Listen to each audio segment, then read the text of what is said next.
Caros fiéis, quem de nós não tem uma preocupação na vida? Nós temos todos muitas preocupações. Mas de todas as nossas preocupações, não há uma que não seja sobre o nosso futuro. De fato, toda preocupação diz respeito ao nosso futuro, seja o futuro próximo, seja o futuro distante, porque toda preocupação diz respeito a algo que ainda não nos aconteceu.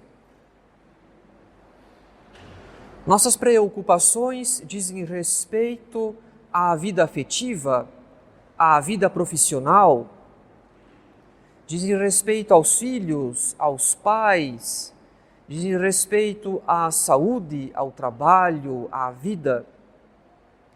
Em resumo, nós nos preocupamos e especulamos sobre todas as nossas circunstâncias. O que será de nós no futuro? Não raro essas preocupações são excessivas.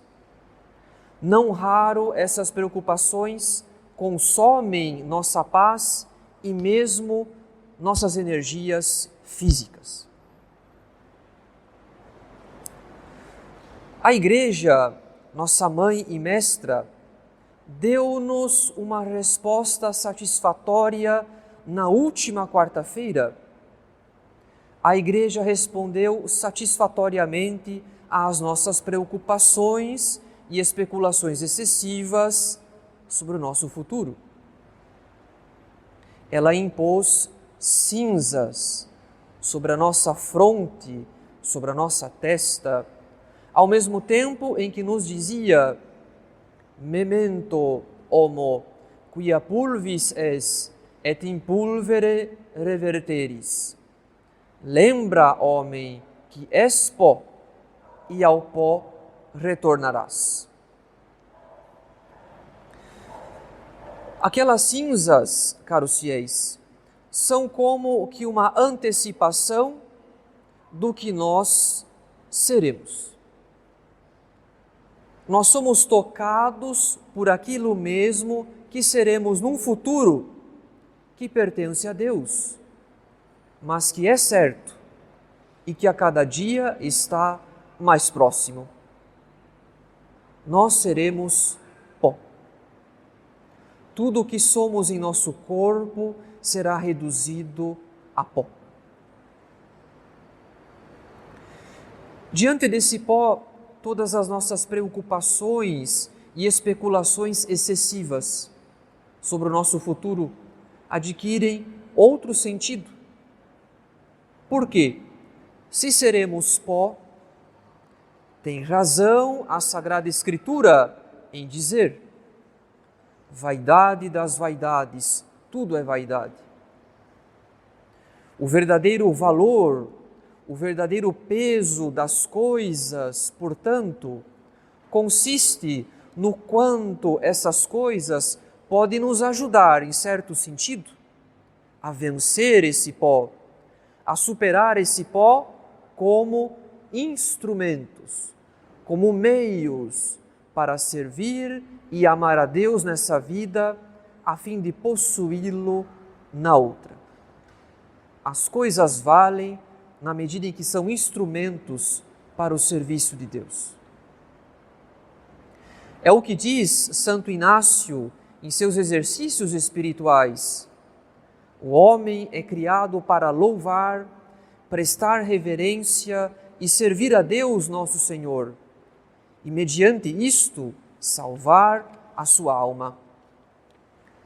E as outras coisas sobre a face da terra são criadas para o homem, para que o ajudem a conseguir o fim para que é criado. Porém, para a nossa confusão, caros fiéis, nossa consciência nos acusa que inúmeras vezes usamos as criaturas de forma desordenada, em maior ou menor grau, esperando delas o que elas não podem nos dar, ou seja, a plena saciedade dos nossos desejos, a felicidade nessa vida. Muitas de nossas preocupações vêm exatamente disso. Nós criamos expectativas demais a respeito dessa vida. E como temos uma ideia por demais elevada dos bens perecíveis desse mundo, e um conhecimento superficial dos bens celestes, terminamos por desprezar a graça e a eternidade para preferir a vida presente, ainda que ela, em última instância, não passe de pó. É por essa razão, caros fiéis, que a Igreja instituiu o tempo da Quaresma, porque mesmo os bons católicos, pouco a pouco, perdem o fervor pelos bens celestiais e apegam-se aos bens terrenos. Pouco a pouco, mesmo os bons católicos desprezam as inúmeras graças recebidas e preferem as bagatelas da vida presente.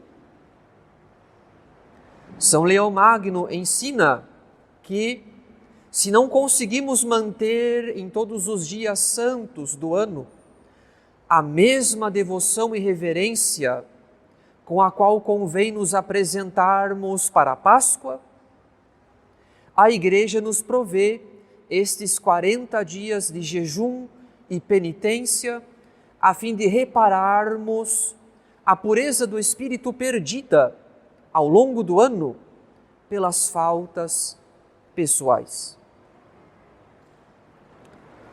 A Quaresma, portanto, não apenas nos prepara para a Páscoa, como também repara o fervor perdido ao longo do ano. Esse fervor perdido, caros fiéis, significa graças desperdiçadas, graças perdidas por causa de nossos pecados. Nós precisamos saber que Deus tem uma estima infinita pela graça, porque o valor da graça é, em certo sentido, o valor da graça é infinito. A graça é infinita, em certo sentido, porque se a graça é a nossa participação na vida do próprio Deus, então nós podemos progredir, nós podemos avançar nessa participação indefinidamente. Porque a bondade de Deus, a santidade de Deus não tem limite. Deus é o bem infinito e nós podemos avançar nessa participação do bem infinito indefinidamente. Enquanto as criaturas dotadas de vida, as plantas e os animais, têm os seus limites, porque nascem, crescem, atingem o auge da perfeição da sua natureza e depois decaem até morrer, a vida da graça, porém, não tem limites, porque a graça sempre pode crescer.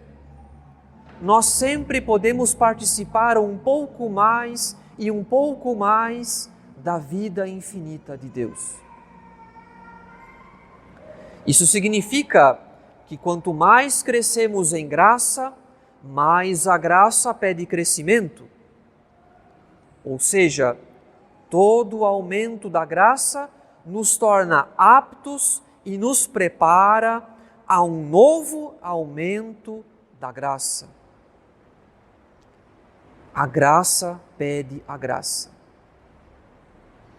Enquanto tivermos tempo, portanto, enquanto tivermos vida, enquanto estivermos a caminho da eternidade, a graça pode crescer indefinidamente. Ou seja, a graça tende a um aumento sem fim. E por essa razão, Deus tem uma estima infinita pela graça, que sempre pode crescer mais e mais em nossa alma. A consequência disso, caros fiéis, é que nosso Senhor nos dá a graça esperando de nós fidelidade e generosidade. Fidelidade para guardar as graças que recebemos. Generosidade para procurar o aumento das graças recebidas. Deus tem uma estima infinita pela graça, porque Ele quer que a graça cresça em nós tanto quanto Ele nos der tempo de vida. Razão pela qual o desperdício ou a recusa da graça é também o desperdício e a recusa de toda uma série de graças que nos seriam concedidas se fôssemos fiéis ao que já recebemos. Quem recusa uma graça, recusa uma série de graças. Sendo assim, caros fiéis, nós não podemos nos arrepender perfeitamente dos nossos pecados sem fazer penitência dos nossos pecados. Não nos basta odiarmos os nossos pecados, porque nos merecem a separação de Deus. Isso não basta. A detestação dos pecados, para ser perfeita, deve incluir o desejo de reparar, de compensar a verdadeira injustiça que cometemos quando pecamos. Pois todo pecado consiste num roubo da glória à qual Deus tem direito. De fato, por causa do pecado, nós obstruímos a manifestação da glória de Deus no mundo, que se dá quando aproveitamos bem as graças recebidas. Ainda que o pecado não diminua em nada as perfeições divinas, ainda que Deus não seja atingido pelo pecado, no entanto, o pecado atenta contra a manifestação da glória de Deus no mundo. O desprezo da graça presente em cada pecado que cometemos atenta contra a manifestação da glória de Deus no mundo. Então, assim devemos conceber a penitência, caros fiéis. O pecado tem consequências para essa vida, não apenas para a eternidade. A nossa penitência deve reparar a glória de Deus roubada pelos nossos pecados. Nossa penitência deve reparar o desprezo da graça presente em cada um dos nossos pecados. Em resumo, nossa penitência deve pagar a pena merecida pelo desprezo da graça de Deus, sendo que Deus estima infinitamente a sua graça. Isso significa, caros fiéis, que a nossa santificação deve incluir o espírito de penitência. A penitência não está reservada aos grandes pecadores, e tampouco ao começo da nossa conversão. A penitência diz respeito a toda a nossa vida espiritual, porque como ensina o padre Faber, o princípio, o motor do nosso progresso espiritual não é simplesmente o amor a Deus, e sim aquele amor que nasce do perdão. O princípio, o motor do nosso progresso espiritual vem daquele amor que nasce do perdão. É por essa razão que a Quaresma irá reparar o fervor perdido ao longo do ano litúrgico. Porque ao longo do ano nós nos esquecemos muito facilmente o quanto Deus já usou de misericórdia para conosco, livrando-nos da condenação eterna diversas vezes, inúmeras vezes. Na Quaresma, porém, nós nos recordaremos tanto dos nossos pecados quanto da necessidade de fazer penitência deles. Ou seja, a necessidade de compensar com atos de amor as nossas ofensas passadas. O espírito de penitência é tão necessário para o progresso espiritual que sem ele a alma não persevera na oração, não pratica mortificações e, por fim, ela se precipita em múltiplas ocupações que a sobrecarregam inutilmente e perigosamente. De fato, a alma que possui uma dor constante dos seus pecados persevera na oração, porque reconhece a sua absoluta dependência de Deus, dependência da sua bondade, dependência da sua misericórdia. A alma que possui uma dor constante dos seus pecados, em segundo lugar, também faz uma guerra incessante contra si mesma. Ela pratica a mortificação, não por intervalos, não esporadicamente. Uma vez que ela não tem uma estima desordenada de si mesma, ela não cessa de praticar a mortificação. Ela desconfia de si mesma. E por fim, a alma que possui uma dor constante dos seus pecados usa de moderação, de doçura e de paciência em suas obras, porque recorda que suas obras são, antes de tudo, fruto da graça e não dos seus brilhantes talentos. Os nossos fracassos passados nos obrigam a ter uma recordação constante dos nossos pecados, razão pela qual nós teremos então um espírito de penitência, usando de moderação em nossas obras, usando de doçura e de paciência. O espírito de penitência é tão necessário na nossa vida espiritual, como é tão necessário para nós amar a Deus com o amor que nasce do perdão. Que Jesus Cristo quis nos dar o exemplo máximo do espírito de penitência. Tão necessário esse espírito é para a nossa vida espiritual. É verdade que Jesus Cristo não tinha a virtude da penitência, porque, sendo Deus, não tinha pecado, não tinha do que se arrepender.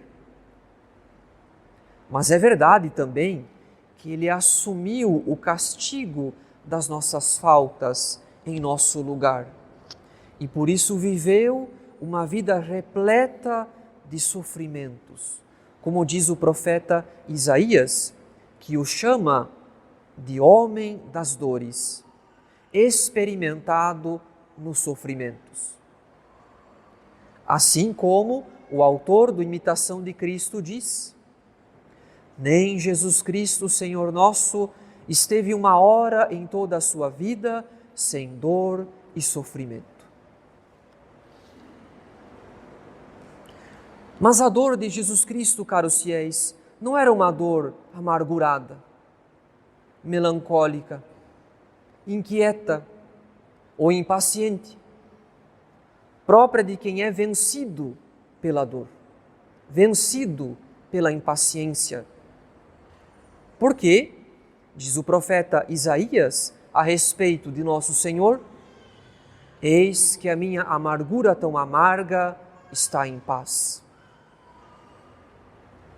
A dor de nosso Senhor, então, era pacífica. Na verdade, ainda que o conhecimento de todos e cada um dos nossos pecados fosse causa de uma imensa dor ao seu coração, essa dor estava ordenada à glória de Deus.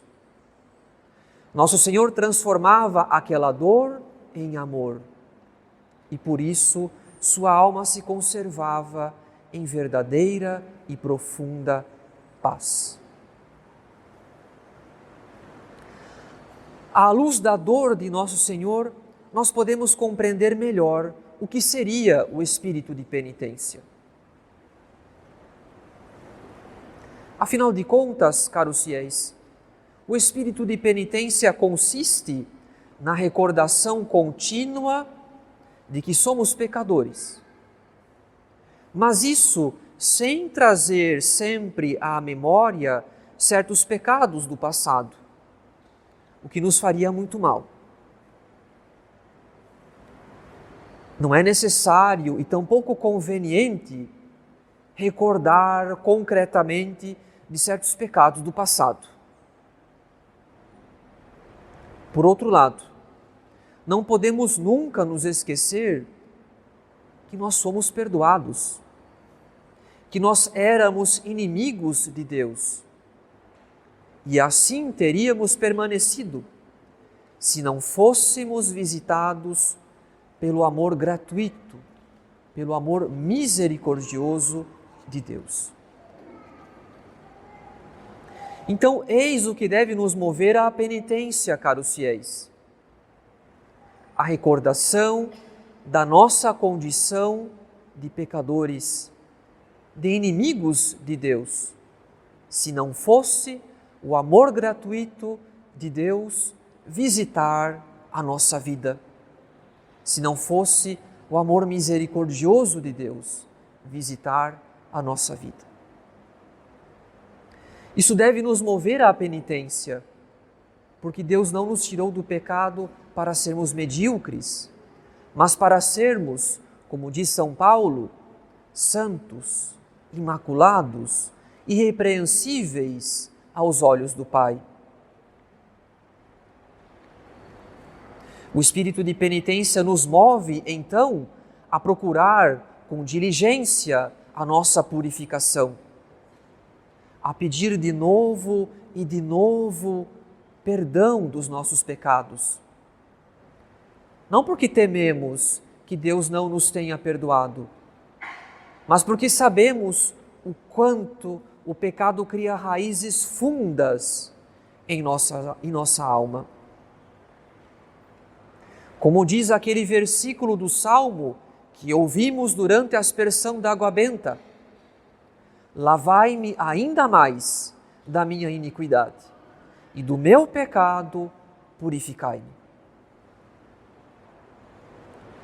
Além disso, o espírito de penitência nos move a temer as nossas recaídas, tão fáceis, e que exigem de nós uma verdadeira desconfiança de si.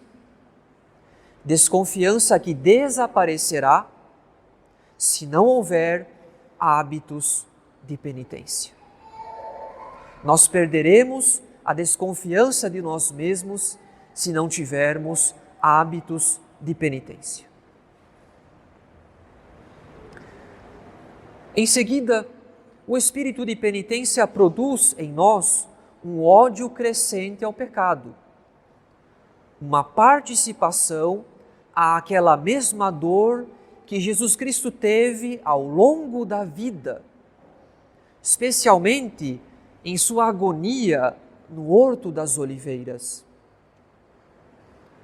Um desejo vivo e amoroso de beber um pouco daquele cálice de amargura para configurar-se perfeitamente aos puríssimos sentimentos do coração de Jesus.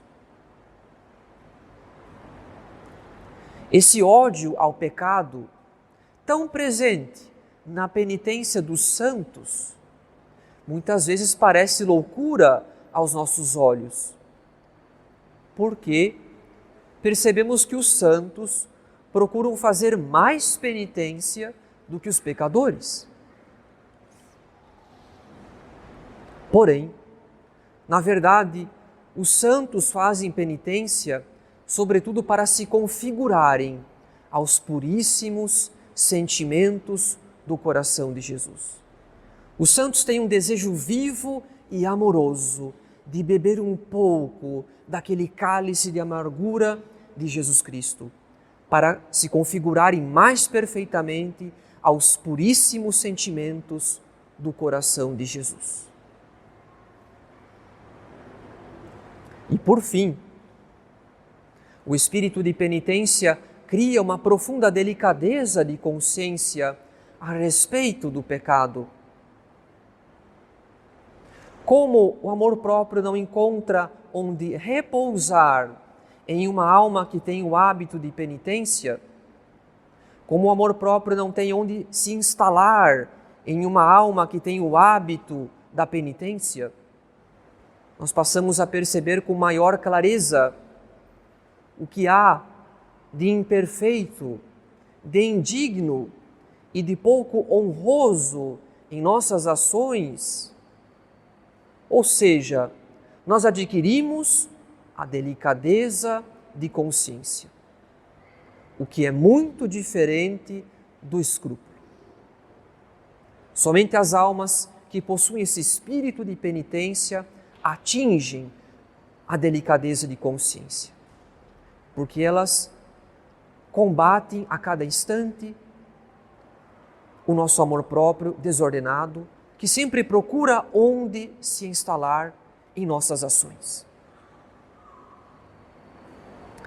Então, se quisermos fazer uma frutuosa penitência na Quaresma, caros fiéis, precisamos pedir a Nosso Senhor que nos dê o espírito de penitência, que nos dê a dor de ter pecado, que nos dê uma viva dor de ter pecado, que nos dê a recordação contínua da nossa condição de pecadores, para que o nosso amor a Deus seja um amor nascido do perdão.